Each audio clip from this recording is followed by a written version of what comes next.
আচ্ছা, এরপরে দেখেন এই ম্যাথটা দেখেন, এটা তো 5 স্টার, 5 স্টার এই ধরনের ম্যাথ আসতে পারে 5 স্টার। লঞ্চ ও স্রোতের গতিবেগ যথাক্রমে ঘন্টায় 18 কিলোমিটার ও 6 কিলোমিটার। লঞ্চ এবং স্রোতের গতিবেগ ঘন্টায় কত দেখেন, ঘন্টায় বলছে ঘন্টায় 18 কিলোমিটার আর বলছে ঘন্টায় 6 কিলোমিটার। ভালো করে বুঝেন, তো ঘন্টায় কিন্তু তার মানে এখানে বি এর মান দেওয়া আছে, সি এর মান দেওয়া আছে। নদীপথে এত কিলোমিটার অতিক্রম করতে কত সময়? ধরেন এটা নদী, এটা নদী মনে করেন, আগে বুঝে দেয় দেখেন নদী। এই নৌকাটা মনে করেন, এই নৌকার বেগ হচ্ছে কত বলা আছে দেখেন 18, নৌকা বেগ 18। এখান থেকে এইটুকু দূরত্ব কত হচ্ছে 48 কিলোমিটার। মনে করেন এটা হচ্ছে ঢাকা, এটা ঢাকা, আর এটা কত হচ্ছে চাঁদপুর। এটা ঢাকা, এটা চাঁদপুর। তো এখানে ঢাকা থেকে চাঁদপুর দেখেন, ঢাকা থেকে চাঁদপুর যাচ্ছে, ঢাকা থেকে চাঁদপুর 28 কিলোমিটার। একটা নৌকা 18 কিলোমিটার বেগে যাচ্ছে, আর এখানে স্রোত আছে, ধরেন স্রোতের দিকেই মনে করেন, স্রোতের কত 6 কিলোমিটার বেগে যাচ্ছে। তাহলে বলেন তো এই নৌকাটা এই ঢাকা থেকে চাঁদপুর যাবে আর চাঁদপুর থেকে এত আসবে, কত সময় লাগবে দেখেন। বলছে যে লঞ্চ ও স্রোতের গতিবেগ, লঞ্চ মানে নৌকা, নৌকা ও স্রোতের গতিবেগ যথাক্রমে এত এত হলে 48 কিলোমিটার অতিক্রম করে পুনরায় ফিরে আসবে কত সময়? তার মানে যাওয়ার সময় লাগবে 18 সময় লাগবে। তো যাওয়ার সময় মানে কত দেখেন, এই সময় আপনি জানেন সময় মানে কত, দূরত্ব ভাগ কত হচ্ছে, দূরত্ব ভাগ কত বেগ, বেগ। এখন বলেন তো এই দূরত্ব কত হচ্ছে 48, বলেন তো বেগ কত হবে, কে বলবেন, বলেন বেগ কত হবে, কে বলবেন বেগ কত হবে?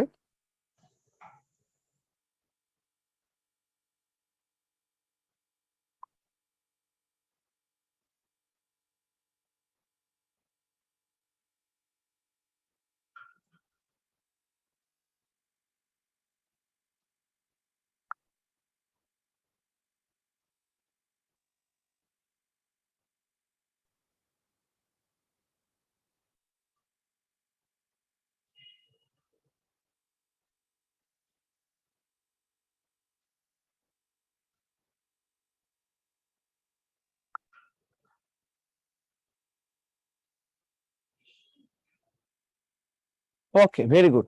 তার মানে এখানে বেগ কত হবে, যাওয়ার সময় অনুকূলে বেগ হবে, তার মানে কত 18 প্লাস হচ্ছে 6, তারপর লিখলাম 18 প্লাস কত 6, এটা 2 ঘন্টা হবে।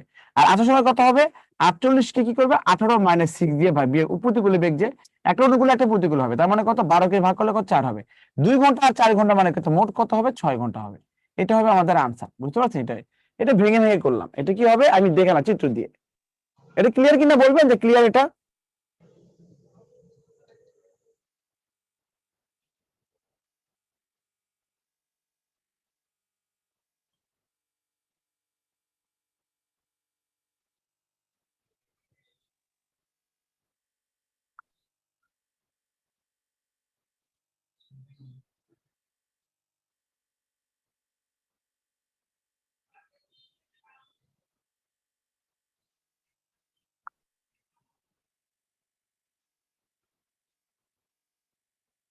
ওকে, তাহলে এই একটা আপনি তাহলে কিভাবে পরীক্ষা হলে কিভাবে করবেন? পরীক্ষা দেখেন লঞ্চ স্রোতের গতিবেগ ঘন্টায় ঘন্টায় 18 কিলোমিটার এবং হচ্ছে ঘন্টায় 6 কিলোমিটার, ঘন্টায় 6 কিলোমিটার। লঞ্চ ও স্রোতের গতিবেগ, লঞ্চ ও স্রোতের গতিবেগ ঘন্টায় 18 কিলোমিটার এবং ঘন্টায় 6 কিলোমিটার। নদীপথে 48 কিলোমিটার যাবে আসবে, ফিল করেন যে আপনি 48 যাবেন 48 আসবেন, তা মোট সময় কত লাগবে, মোট সময় একবারে লিখবেন, মোট সময়, হ্যাঁ মোট সময়, মোট সময় কত লাগবে, যাওয়ার সময় কত মানে কত দূরত্ব ভাগ বেগ, তার মানে কত 48 কিলোমিটার যাবেন কত মানে 18 এবং 6 যোগ করে ফেলবেন, হ্যাঁ 18 এবং 6, এই 18 প্লাস হবে 6 যোগ করে ফেলবেন। আসার সময় কত 18 মাইনাস হবে কত 6, তাহলে এটাকে এই 18 প্লাস 6 যোগ করলে 24, 24 কে এখানে ভাগ করলে 2 হবে, আর এখানে কত 4 হবে, সমান সমান কত 6 ঘন্টা। That's it. এইভাবে আপনি ম্যাথ গুলো ইজিলি করে করতে পারবেন, ইজিলি করতে পারবেন। পারবেন? ক্লিয়ার ক্লিয়ার বলেন, পারবেন কিনা বলেন, কে বলবে, বলেন কে বলবে?